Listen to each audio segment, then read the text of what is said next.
कहानी नंबर 186। भगवान से मिलोगे। एक बार एक सेठ एक संत के पास आए। सेठ ने उनकी बड़ी सेवा की।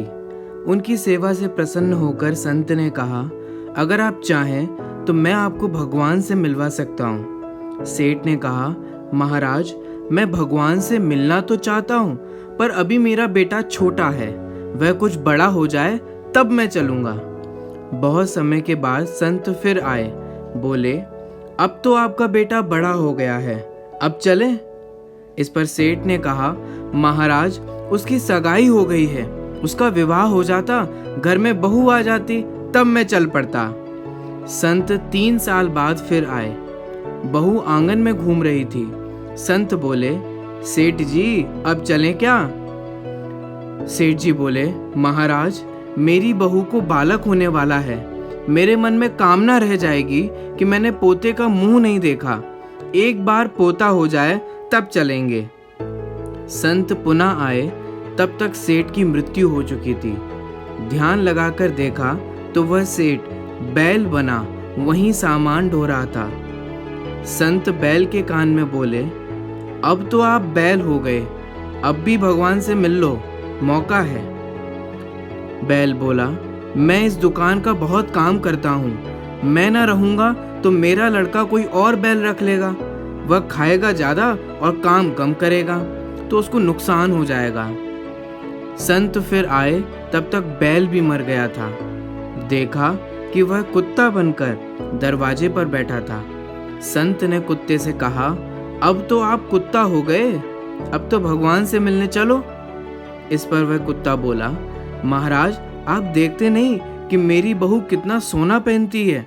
अगर कोई चोर आया तो मैं भौंक कर भगा दूंगा, मेरे बिना कौन इसकी रक्षा करेगा? यह सुनकर संत चले गए। अगली बार कुत्ता भी मर गया था और वह गंदे नाले पर मेंढक बनकर टर्र टर्र कर रहा था। संत को बड़ी दया आई। बोले, सेठ जी, अब तो आपकी दुर्गति हो गई, और कितना गिरोगे? अब भी चल पड़ो। मेंढक क्रोध से बोला, अरे महाराज, मैं यहाँ बैठकर अपने नाती पोतों को तो देखकर प्रसन्न हो जाता हूँ, और भी तो लोग हैं दुनिया में, आपको मैं ही मिला हूँ भगवान से मिलवाने के लिए। जाओ महाराज, किसी और को ले जाओ, मुझे माफ करो। संत तो कृपालु हैं, बार बार प्रयास करते हैं, पर उस सेठ की ही तरह दुनिया वाले भगवान से मिलने की बात तो बहुत करते हैं, पर मिलना नहीं चाहते।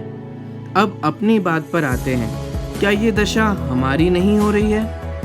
हम भी सब बोलने के लिए बोल देते हैं कि हमें हमारा कल्याण करना है, नरभव सफल बनाना है, इस मनुष्य पर्याय में मोक्ष मार्ग पर अग्रसर होना है। पर जब सच्चे गुरु या सदशास्त्र में सच्चा मार्ग बताते हैं तो हम वहाँ अपनी अरुचि, असमर्थता और अपनी मजबूरियाँ बनाकर बहानेबाजी करने लगते हैं।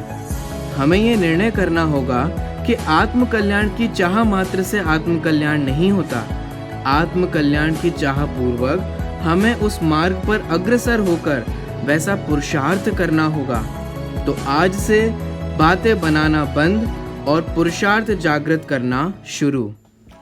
बधाई हो, आप उन बहुत कम लोगों में से हैं जो अपने समय को इन अच्छी वीडियोस को देखने में इन्वेस्ट करते हैं, वरना आपके पास भी टाइम को वेस्ट करने के लिए कई सारे साधन उपलब्ध थे।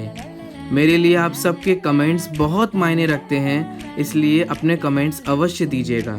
आपको ये कहानी कैसी लगी यह भी बताइएगा। इसे लाइक कीजिएगा और इसे सभी के साथ शेयर अवश्य करिएगा। आपने इस कहानी को अंत तक देखा और इसे सभी के साथ शेयर किया, इसलिए हृदय से बहुत बहुत धन्यवाद।